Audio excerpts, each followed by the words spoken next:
All right, so welcome to the CA endorsement interview process. We have Britney Thornton, candidate for City Council. We'd like to ask you a question to get started, and that is, why are you choosing to run for this office, and what would you do if elected? Yeah, absolutely. Thank you for having me. My name is Britney Thornton. I'm a native of Orange Mound. I am proud to be here representing District 4, so that's the City Council seat that I'm running for. Our district goes Hickory Hill down to South Memphis and also includes Cooper Young. And so it's home to all of the neighborhoods that most Memphians know and love, everything from Bunker Hill to Alcee Ball to Castelia, Magnolia, Cherokee, Orange Mound, Glenview, Sherwood Forest, Parkway Village, Fox Meadows, so many historic communities. So my why is it's time. I've been serving in Orange Mound for the past 3 years as a community organizer. I've learned a lot about my neighborhood and feel that I'm at the point to be able to serve more than just Orange Mound. So I'm ready to scale up leadership, and kind of the precipice is just us losing our Kroger, seeing our schools come on and off eyes on school list, and just seeing the current condition of my home community and sitting in that reality that it's been disinvested for now 3 decades, my entire life. So wanting to do something about it and help other neighborhoods as well. Of course, Orange Mound was in the news just last week. Absolutely. Over the issue of home values. Right. And the assessor had a press conference and talked about those home values that have declined, I think 26% over the last 5 to 10 years. Mm-hmm. That also suggests that there's a need for more homeownership in the community, as well as more investment in these homeowners. Is that something that you took note of, and do you have a plan for something like that, or how would you address it? Yeah, so that was a very frustrating report. I think that it just dawned on me that when you publicize people's issues without the people really having firm understanding of what's happening, that it's a really disempowering reality. And so the article actually titled said property values decreasing almost to the point of no return. And so you feel people speaking to the condition in the community. As a nonprofit leader, I lead the nonprofit Juice Orange Mound. And so one of our most recent projects is a blight assessment where we're going and assessing each of the properties, giving them a score between 1 and 5, and it's in partnership with Neighborhood Preservation Inc. and Innovate Memphis. And so it's been something that as a nonprofit we've been aware of, and we're looking to strategize to be able to better understand our data and then do something about it. So, the disinvestment in our neighborhood over generations, it's just catching up to us. And that's always been my observation, is that Orange Mound, we're going to have to come up with our own solutions if we're going to move forward. Our property is not something that people are ready to just pass off. That's a whole responsibility that people take on with pride, is preserving the land and staying stewards of the land. But over time, we've just had it fall into the hands of people who are incapable of being able to revive it. And so we need more capital. We need more access to resources. We need a better understanding of how development processes work and what the future will look like. And that range through the generations, from all of our elders that want to age in place down to millennials like myself who want to move home and not live in my home house. And so we have a lot of work to do. Mm-hmm. And the cool thing is Orange Mound stakeholders are motivated to do that work. So talk to us a bit about Orange Mound itself and what you see as a resident of Orange Mound. You grew up in Orange Mound. Yeah. You're a millennial in Orange Mound. What do you see as the top 3 issues in Orange Mound in order to, once again, gain that trajectory of a community that people are proud of and want to move to? Yeah, I'll align it with the platform for the campaign. So the campaign is focusing on education, economics, and engagement. So those 3 things. Melrose just came off of the Eyes on School list, and Dunbar just went on. Before I moved back home, Henley Elementary, which was my elementary school, became a charter school. And so our schools are really indicative of struggles that we're seeing in the larger community. So we know for a fact that we're going to have to address the concerns that our schools have in needing better facilities, needing more support from families and parents, And then, just needing to be able to recruit families to be able to keep enrollment up. I know that Melrose benefited from the rezoning recently, but that was a struggle. They couldn't offer all of the competitive classes because they didn't have the students to be able to have the teachers. And so all those things work hand in hand. It's hard to talk about schools without talking about the community, and to see a community that's struggling, it can only produce struggling schools. And so that's education, economics. In Orange Mound, you know the history. We once were a self-sustaining community, and at the root of that was our small businesses. And so a number of our small businesses since I've moved home have closed, and they're struggling to stay open. They feel unsupported. There isn't synergy around the efforts to build up those. Thankfully, recently there have been more efforts to create a community of the Black small businesses that are in the community, but we need more. Right now as a millennial, if I want to take you fine folks out to get some coffee, there's not a coffee shop for me. There's not a space where we can just go and access Wi-Fi, where we can just post up, where a person like me, a young working professional, can just have space just to be an innovative, a creative. We throw that word around. And so I think one of the bigger pieces moving into engagement is that a lot of the resources that funnel into our community only target our youth and our elders. And then you have this group that's supposed to just fend for itself. And so, I'm the child of a single parent mom, and so I'm a first generation wealth builder. And so for me, it's not necessarily like I'm walking into, a silver spoon situation where, parents are able to give me microloans or, be able to give me a house that is going to give me the space to be able to grow as a young person. Like, there's a lot that I have to create for myself. And I find that a number of my peers are in a similar situation. So we really need to provide space for the future of Orange Mound. When we talk about the future, there's a delayed investment in our youth. Our youth have to get through their 12 years of school, get through college, make that tough decision to want to move home before we ever really get to engage them. But we have this group of young adults that are just kind of all over the city of Memphis that we can't attract home because our housing stock isn't viable. It's not competitive. And remember, a lot of my peers are educated, and so they want comparable. They don't want to just go to super low. They want to go to Whole Foods and Trader Joe's, and rightfully so. And so I think that we need to be able to think about how to diversify neighborhoods like Orange Mound, and definitely Orange Mound, when it comes to social economics. Go ahead, Tom. So do you have any ideas about how to do that? Because one of the things about Orange Mound, and I always say that's my adopted community, is that Orange Mound, is also struggling with, young people moving out. The juice that you need to bring them back in is what you described, things that millennials are used to, Whole Foods. How do you convince a Whole Food to come to Orange Mound when you can't keep a Kroger? Yeah. What would be your plan for that? The thing is, we would be able to keep a Kroger. I think that people forget that, people can feel the difference of value. And so the Kroger that we had, it was a low value Kroger. And so I think I'm a teacher. My educational background is in social work, but the teaching pedagogy has just been so powerful for me. So when we think about our parents, very few parents are bringing their kids to school saying, give my baby less than, my baby doesn't deserve the best. Even like the poorest of the poor parent is saying, go all out for my daughter. Make sure that you roll out the red carpet for my son, because people believe inherently that they deserve the best. And so what happens in Orange Mound and many other communities in our district is that people aren't aware of difference. Like, they have not been exposed to a Whole Foods to know that their super low is less than. And so poverty, we know, isolates people to space. We're just 2 bridges away from Cooper Young, and just from bike rides that we facilitated through the nonprofit, people literally got into Cooper Young saying they move differently here. What's that? Talking about a bird scooter, looking at Rail Garden like it was like a foreign place. Like, you're not walking on Mars here. You're just going 2 bridges over to the neighboring community.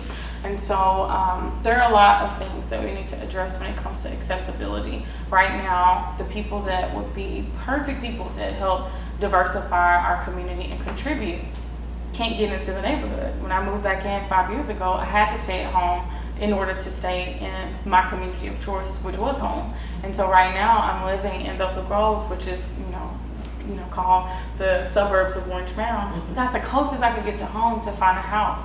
And my first house that I bought was in Bethel Grove when it should have been in Orange Mound. But for me, 5 years ago, there were limited options. And personally, you remember, like, I'm a first generation wealth builder. I don't know how to renovate a house. You know, graduating from college and coming back home, like, there's so many other challenges. And so having to be able to, like, all of a sudden know how to navigate all of these things, it's a lot. And so, you know, my peers, we feel overwhelmed with the realities that we've been given. You know, when you're in high school, you just assume that adults are working these things out, and then you emerge into adulthood and everything falls in your lap to have to figure out how to, you know, fix the schools, how to build the houses, how to, you know, create a space for you to be able to work in. Like, it's just a lot. And so that's why Cooper Young becomes a better choice. Downtown becomes a better choice. So many of my friends are out east. How they found their way to Germantown and Carnegie, I don't even know. You know, and so it's like, that's how those places. Yeah, 4 second gas. Oh my gosh, I know, right? Talking about traffic when you can be 6 minutes from everything in, you know, the city core. It's a mess. And so thankfully we're starting to come together and raise that conscientiousness that, you know, this is a problem that's beyond, you know, our control, and that collectively we think that we can turn heads to the issue. So there's, you know, look out for Orange Mound. It's a group called Orange Mound Millennials. We're coming together and we're mobilizing. So organizing is my tool for everything. To answer your question directly, for me personally, I'm an organizer. And so the biggest thing that I can possibly contribute is to be able to inform people and get them riled up about their own issues. Miseducation is a big thing. If we don't have space to come together to even recognize that our issues exist, inherently, from us all talking, we're going to find some type of commonality. And if there isn't space for millennials to come together, then we're not strategizing, we're not feeling each other's energy, we're not mobilizing around the things that, you know, passionately we feel. So space is a really big issue.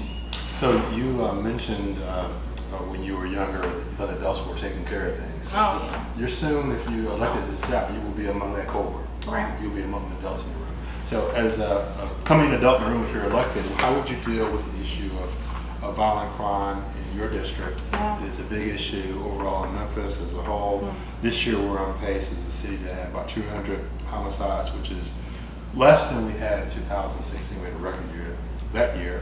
But it's still a high number and a worrisomely high number of people dying in the city. How would you deal with that murder rate as well as violent crime issues in your district? Yeah, I know I talked about education a second ago, but I'm gonna switch hats to move to my social work paradigm. So when I hear all of the conversations around crime, I think immediately not about crime, but about criminals. And so we know that criminals are people, right? They're people who more than likely are connected to some type of failed system, right? Whether it be a failed education system, whether it be a broken, you know, criminal justice system, there's something that has failed them before the crime, more than likely. I know for a fact that in Orange Mound, when the cameras went up, U-Hauls and trucks came out. People moved. And so now, opening my lens to look at the district, I asked, okay, great. That's great for Orange Mound that the cameras were a deterrent for the crime or the people committing the crime. But looking at the district, where did those people move to? Did they move to the neighboring community? Because now we've just displaced crime, which is a problem. And so there's a lot to be said about the framing of our camera system as an end-all be-all solution. I think it's really problematic to see people just want cameras, you know, so give me surveillance because it'll help me. I think that it's a lazy intervention. I think that there are a lot more innovative ways and really people-focused and people-centered ways that we could approach crime to be able to edify the victimhood of people. You know, we can tell you that your school is a failing school and that we failed you as a student. But once you become an adult, it's like, oh, well, if you live in poverty and do the things that poverty will have you do, then you're a criminal. And if that camera catches you, then, you know, off the jail, right? And so it's just interesting to see how we shift from being able to edify one side and then demonize the other. And so I want to bring that personhood back and recognize the fact that there were resources that should have hit these persons long before they ever got to the point of being, you know, labeled as a criminal or being forced to make crime or to do crime. And so these are all things that studies have shown. I think that we can push our people to support innovation, and innovation in my city seems to be lacking. But thankfully, there are a number of people that our city has produced that are innovators and creative and have experienced other places that have been successful at reducing crime in more people-centered ways. So I'm hopeful. I'm not a huge supporter of our current trajectory of just, surveillancing our way out of this issue, because the crime is still happening. What drew you back to Memphis? You referenced earlier you moved back to Orange Mound, and I'm presuming you left and returned to Memphis. Tell us about that journey and why you came back. Yeah, so I left Memphis at 18. I went to Baylor University. I transitioned into Christian education at Harding Academy in 5th grade, and it just made sense for me to continue on that journey of being inside the Christian bubble in Texas. I also have a mom. She graduated from Mitchell Road, but is from Houston. And so Texas was just a natural fit for me to want to explore, just to connect with more family. And so I took a year off and taught abroad in Thailand. And then I went to graduate school at the University of Pennsylvania for 2 years. And so I applied to Teach for America. I was working in the Philadelphia prison system and learned about, the school to prison pipeline. It's crazy, because a lot of this is just like, it seems like a past life, but I was like a real, I want to be a warden type person, cheated on Memphis with Philadelphia. It seems so long ago, but applied to Teach for America and realized when I was in the prison system, Philly has some really innovative programming going on that provides access to incarcerated persons to get them connected to the community college, and they have really strong education happening in the prison. And I'm like, people shouldn't have to come to prison to get educated. And so it was apparent to me as I'm talking to my clients that a system, again, had failed them before they got to a failing system. And so the school to prison pipeline just became a really fascinating study for me. So that was the driving force to apply to Teach for America. And lo and behold, Teach for America disregarded my request to be placed in Philadelphia and placed me in Memphis. And so I never grew up being someone who was, wanted to speak down on Memphis. I've always loved home, but all of my success happened outside of Memphis. So I'm not going to say that once I was placed in Memphis that I was the happiest. I had to sit in that truth that I was coming home, because it felt like a failure to come home. I had never experienced this success, and so I came home, and it didn't take me long to just fall in love with home again, and I've been here ever since. And so it's interesting for me to have written in all of my essays to get into Baylor, to get into Penn, about Orange Mound. And then to come home and see Orange Mound and the condition that it's in, I just have a really strong sense of obligation to make sure that home is good before exploring anything that my privilege would allow me to do. So you can better believe that all of my active interests as I pursue going forward, they'll have Orange Mound at the core of it to make sure that this place, this special place for our city, is taken care of. Because I think that Orange Mound has a lot to give our city, way beyond just one neighborhood benefiting from what we can do with it. So that's it. Any more questions? Yeah. Moment of truth. Okay. What made you describe for me the exact moment you decided you wanted to run for city council? What happened? So city council for me, I withdrew from law school and was in a space of doing passion work for me, which is community organizing, full-time nonprofit work. And I loved it, and I just thought to myself, wow, I really, really enjoy serving community. The Memphis 3.0 process came around, and then I realized that, wow, our processes are really flawed. Orange Mound for the Lamar District had 3 partner organizations, all from Orange Mound. Right, so we have a district that has been carved out that's beyond Orange Mound. We were all the way out to Getwell, like Sherwood Forest area, but the only people chiming in and directing that process were Orange Mound stakeholders. So I literally was asked as an Orange Mound stakeholder to speak about anchors in a community that I don't organize in, that I had no clue about, what it was like to live in that area. And I felt like that was a disservice to other people. And so my angle is a very interesting place of privilege. Orange Mound always gets the table. Orange Mound doesn't have to fight to make itself relevant. And respect is, all throughout the city for our neighborhood. But I started to look at other neighborhoods, and I put myself in the position of being a millennial from those neighborhoods. So if I'm a millennial from Imogene Heights, is my neighborhood on the path to betterment? And I couldn't answer that earnestly feeling confident that other people from other neighborhoods were being represented. So it came from a place of like wanting to feel like the processes were fair. And the tipping point really was Kroger. When it closed and I saw, I was given access to a meeting where there was an arrangement with Superlo, where they were trying to get Superlo quickly to replace Kroger, just almost as like an appeasement. And I was like, oh, this is where I've had it. Because you have to think, I'm an Ivy League graduate and you're trying to negotiate for Superlo to come in after Kroger in my community that I'm trying to build a future life around. I'm not trying to bring my friends from Philadelphia all over the world to Superlo. Like, I'm just not. Like, it's not something that I'm about to stand here and say is going to be my primary food grocer with pride, you know? And I'm definitely not about to travel 30 minutes to take them to a place that's actually going to give them the options that I know that they will want. And so when I saw that people weren't a part of that process, I was like, you know what, what's going on here? Who's my leadership? Someone asked me, they said, who's your current councilwoman? When I couldn't name it, then that was a problem for me. And so I started to do research, and then I started to get fiery passionate about making sure that we do something different. Where do you take your friends who visit from Philadelphia if they want to go out in Memphis and you can't find a place in Orange County? Where do you go? I say, Overton Square, Okay. Cooper Young. I send a lot of people over there just for proximity wise. A lot of them, of course, want to visit Bill Street, my favorite. Yeah. Barbecue place is Cozy Corner, so I make them happy. Be careful now, you just made about 85 places mad. I know, but you gotta. I've never been that Cozy. You got to go. I love Cozy Corner. It's just, it was good to me. I recommend it to everybody. So. Okay.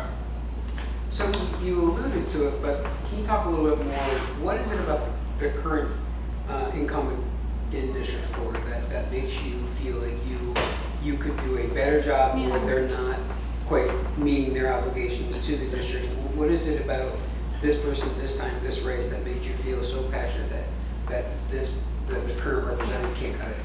Yeah, so the explicit thing is that I'm running for City Council District 4. The current councilwoman is Councilwoman Swearingen. I've grown up in Orange Mound, which means that there's a lot of reverence for the generations. You know, you respect people, you respect the elders. So I can understand how the Swearingen name is a Memphis name that is to be, respected for all the contribution of her father, of her mother, of her aunt who used to serve on the city council. So I get it. But it's obvious in this case that this has been a seat that has just been passed down. And so when we look, just looking factually at the data, 1% of the constituents in our district voted for our current councilwoman. And so we have over 48,000 registered voters. And in that runoff against Doris Bradshaw DeBerry, she was only able to garner 1%, and that put her into office. So you can guarantee that I take issue with the current, runoff situation and what it does to not make, the representative vote the outcome. And that's something that we've had to sit in. There have been time and time again that, definitely now that I'm meeting people who over the course of the 3.5 years, they still cannot name who their council person is, right? They still cannot name what the council person does. And so when you go into our community centers, when you go into our senior citizen centers, and you ask, like, why haven't we had a town hall? Why haven't we had a forum? That's all incumbent driven.